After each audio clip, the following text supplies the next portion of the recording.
but a government hospital.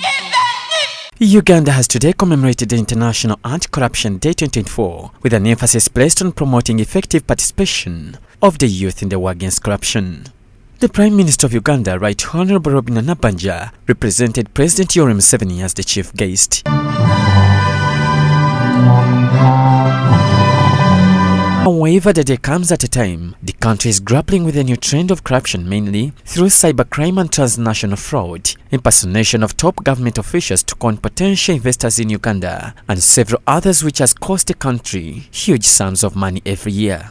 This is in addition to commonly known faces of corruption such as bribery, embezzlement, procurement malpractice and others which cost the country 10 trillion Ugandan shillings in the last financial year. The new wave of corruption that is taking so much money that is stolen from Uganda. And some of them, we did not even factor in the research, the cyber corruption, the transnational fraud.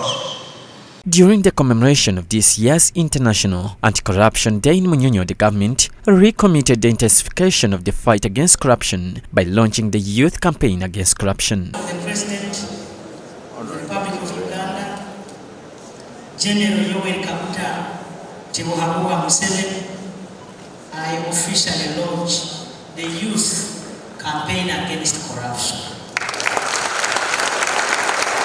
Speaking on behalf of President Museveni, Uganda's Prime Minister Robin Nabbanja indicated how corruption undermines the rule of law, erodes trust in public institutions, and disproportionately affects vulnerable population, especially young people who make about 78% of Uganda's population. She henceforth called upon everyone to join the fight. Corruption undermines the rule of law, erodes trust in public institutions, and disproportionately affects vulnerable population, especially the young people who make up 75% of the Uganda's population. It is important that all members of the public are moved to the point where the high awareness levels we have today on corruption translate into action against it. She also directed anti-corruption agencies to map out all the critical public services that are demanded by citizens on a daily basis to identify the ministries, departments, agencies and local governments that are high risk and prone to corruption. This, according to her, would help in building a transparent, accountable and just society. To map out all the critical public services that are demanded by citizens on a regular basis, and to identify the ministries, departments and agencies and local governments that are high risk and prone to corruption.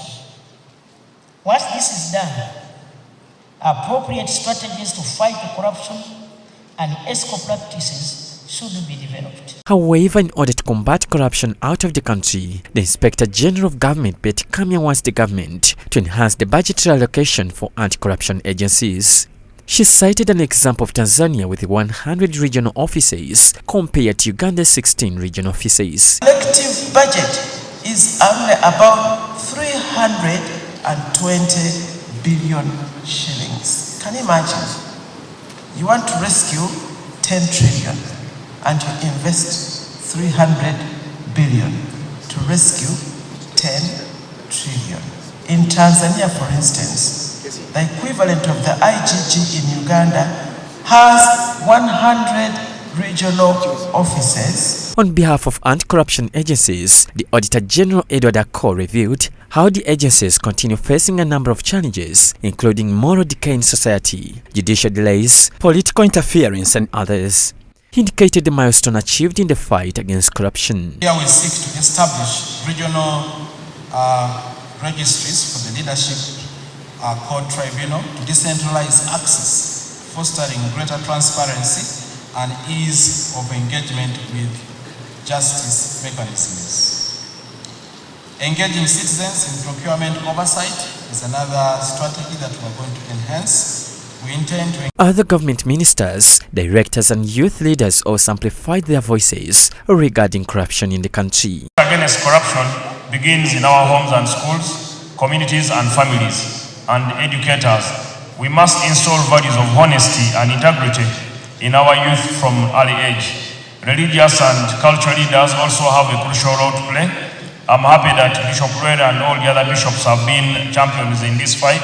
As Uganda commemorates the International Anti-Corruption Day 2024, the Inspectorate of Government cites a new trend of corruption in the private sector, cybercrime, conning of investors, and among others, which cost the country billions of shillings every year.